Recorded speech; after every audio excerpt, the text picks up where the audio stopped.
Bonjour et bienvenue sur ma chaîne, très heureux de vous retrouver. Aujourd'hui, une nouvelle vidéo. Je vais vous parler d'une petite astuce parce que en fait, moi je voulais utiliser mon iPad Pro pour en faire un GPS. Je vais vous montrer un petit peu comment ça fonctionne. Donc, j'enlève de mon support. Donc, vous voyez l'iPad que je possède.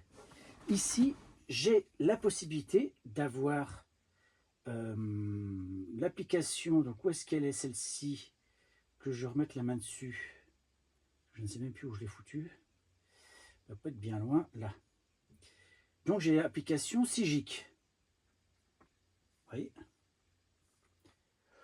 Le problème, c'est qu'elle n'est pas 4G. Il y a une sorte de GPS, mais il faut la fonction 4G pour que ça fonctionne et que ça soit fluide. Ce n'est pas le cas. J'ai voulu l'utiliser pour aller en Angleterre et c'était vraiment pas génial. Donc, j'ai dû abandonner et repasser sur Igo Primo. Et donc là, j'ai une astuce, un petit appareil qu'il faut acheter. C'est un appareil, un module GPS GLONASS et Galileo qui vous permet de connecter votre tablette au GPS et d'avoir une fonction particulièrement souple.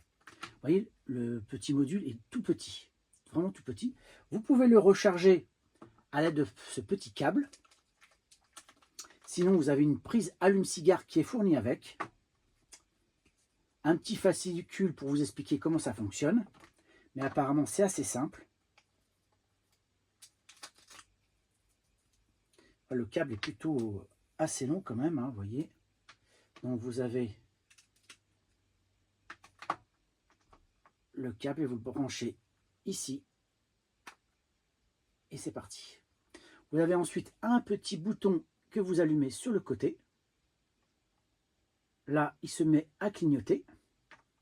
Et je vais vous montrer en image comment ça se passe.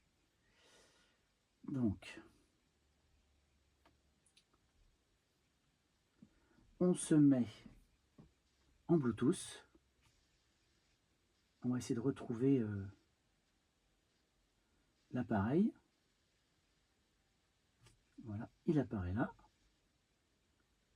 Ça y est, là, il est connecté. Et donc, je vais retourner dans l'application. Et normalement, ça devrait fonctionner. Donc là, si je mets, par exemple, rechercher... Tournez à droite, puis tournez à droite.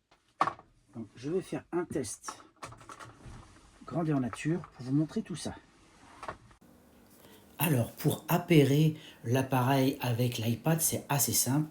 Vous allez dans Général, Bluetooth.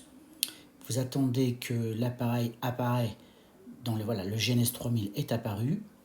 Ça se connecte et puis voilà. C'est ultra facile, ultra simple et surtout très rapide. Une fois ça fait, et ben ça y est, l'iPad a trouvé le positionnement, en tout cas l'application Sigic a réussi à se positionner. Et je vais vous montrer parce que je vais partir en voiture avec l'iPad et donc cette application et ce module pour vous montrer à quel point c'est assez efficace.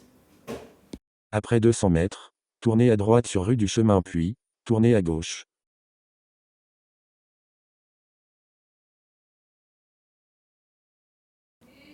Ah, vous pouvez le constater, ça y est, le véhicule avance, en tout cas on le voit sur la petite flèche.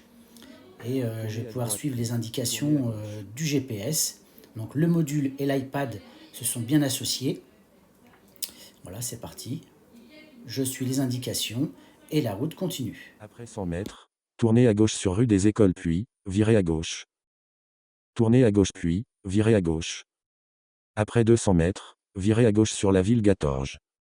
Donc j'ai fait l'essai dans une ville non loin d'où j'habite pour faire un petit test en grandeur nature et ça fonctionne parfaitement.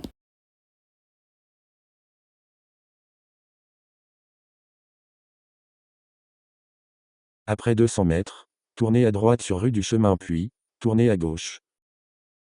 Alors avec l'iPad, vous pouvez bien sûr gérer bien d'autres applications qui sont intéressantes, notamment quand on est en camping-car, la radio, comment dire, l'application Park Fortnite. Vous pouvez aussi superposer les applications au niveau de l'iPad. C'est vraiment très très pratique. Là, je vous montre tout ça. Vous voyez, j'ai différentes applications là. Donc, elles apparaissent. On peut agrandir l'écran de chaque application, la réduire, etc. C'est vraiment très très pratique ce genre d'application, et notamment l'iPad qui est très rapide, très efficace.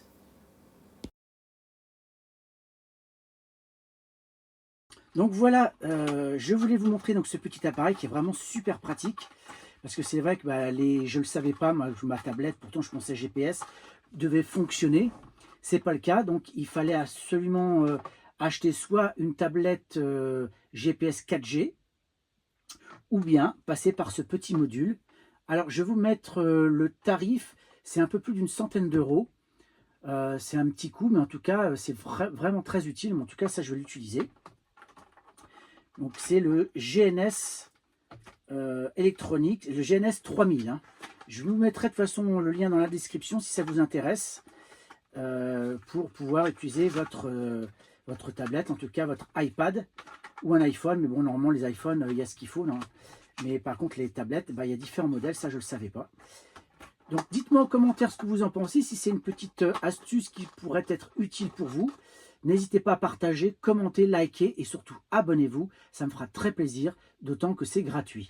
Allez, à très bientôt pour une prochaine vidéo.